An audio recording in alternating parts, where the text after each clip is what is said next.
এইবার নির্বাচিত এমপি হওয়ার সুযোগ পাই, ইনশাআল্লাহ আমি রাজাপুরের ঈদগাহ হতে ওরাইল বাজার পর্যন্ত পাকা করে দেব এবং এমন ভাবে তৈরি করে দেব যাতে আগামী 50 বছরেও কারো কাছে আপনাদের আর যেতে না হয়। আমি রাজাপুর থেকে রানীদিয়া পর্যন্ত রাস্তা পাকা করে দেব, সেই প্রতিশ্রুতিও আপনাদের আজকে দিয়ে গেলাম। আমি ওয়াদা করলাম রাজাপুর দুবাজাল হয়ে থামাউড়া থেকে ওরাইল পর্যন্ত রাস্তা পাকা করব যাতে আপনাদের এলাকাবাসীর কষ্ট লাঘব হয় এবং কিশোরগঞ্জের দ্বারে যেন আপনাদের বারবার হাত পাততে না হয়। আমি ব্রাহ্মণবাড়িয়ার সন্তান, আমি ওয়াদা দিচ্ছি অন্য কোন জেলার কাছে উপজেলার কাছে আপনাদের দ্বার হাত পাততে হবে না ইনশাআল্লাহ।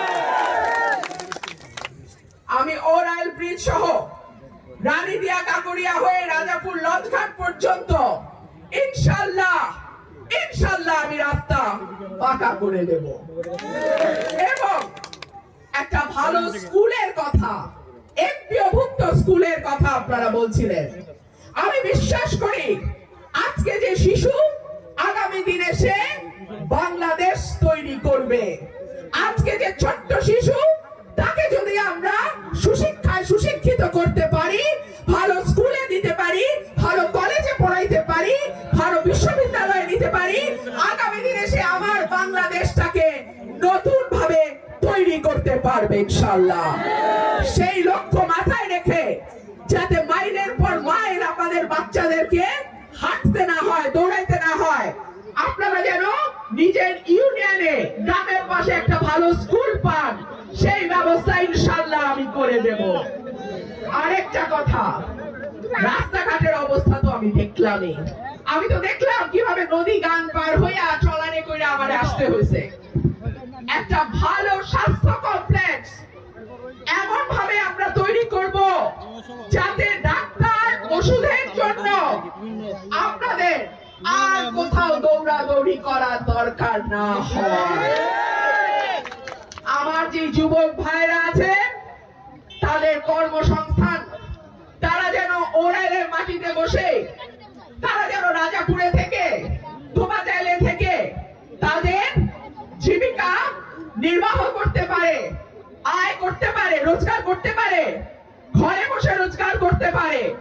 সেই জন্য প্রশিক্ষণ, সরকারি সাহায্য যা যা দরকার ইনশাআল্লাহ আল্লাহ যদি আপনাদের ভোটে আমাকে নির্বাচিত হওয়ার তৌফিক দেন, ইনশাআল্লাহ আমি আমার সেই প্রতিশ্রুতিও পূর্ণ করব। আমি ঢাকা থেকে যখন আসি ব্রাহ্মণবাড়িয়া, আজ থেকে 7-8 বছর আগের কথা, অনেকেই বলেছিল আমি থাকবো না, কিন্তু বাংলার মাইয়া একবার যদি কাইট দে আর সোজাকরণ মুশকিল হয়ে যায়। তখন ওয়াদা করছিলাম বাংলারা ছাইরা কোথাও যাব না। 2018 সালে সাত্তার ভাই আপনাদের ভোটে নির্বাচিত হয়েছে, আমি সংরক্ষিত আসনে ছিলাম। দ্বিতীয় ক্যান্ডিডেটই আমাকে মনোনয়ন দেওয়া হয়েছিল। 1 নম্বর সাত্তার ভাই, 2 নম্বর রুবিন ফারহানা। সাত্তার ভাই হয়ে গেল, আমি সংরক্ষিততে গেলাম।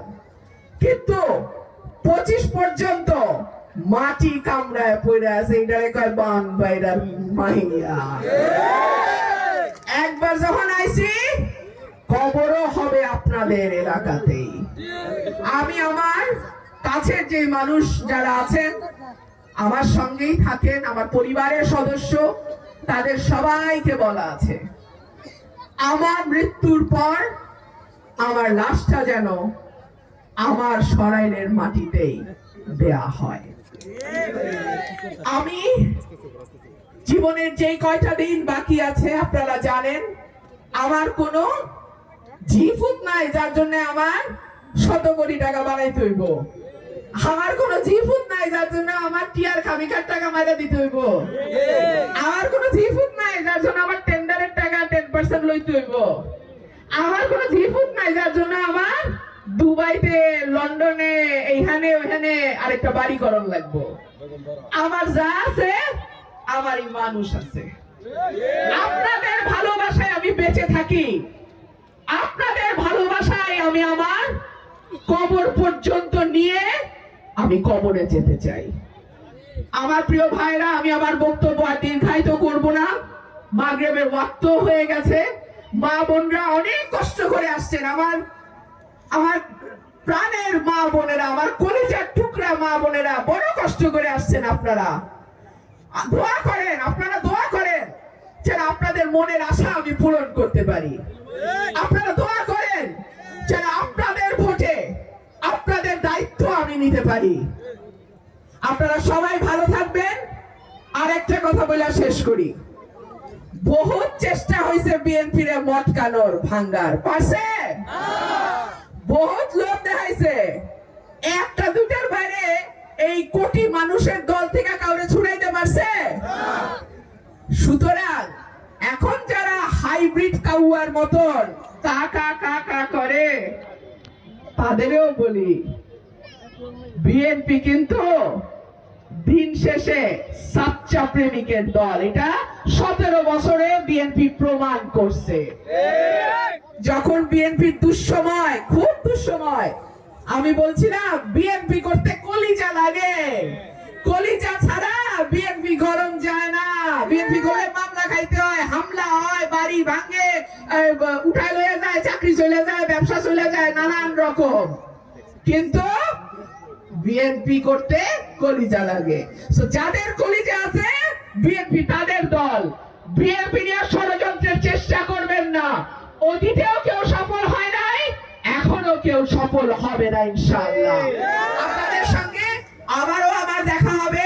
আমি ইউনিয়ন গুলোতে মিটিং যখন কল করবো, ওরা ইউনিয়নে আমরা আবার বড় করে জনসভা করব। আশা করবো আজকে যারা আপনারা উপস্থিত হয়েছেন সেই মিটিং আপনারা আবারও উপস্থিত হবেন। আবারও আপনাদের সঙ্গে দেখা হবে ইনশাআল্লাহ।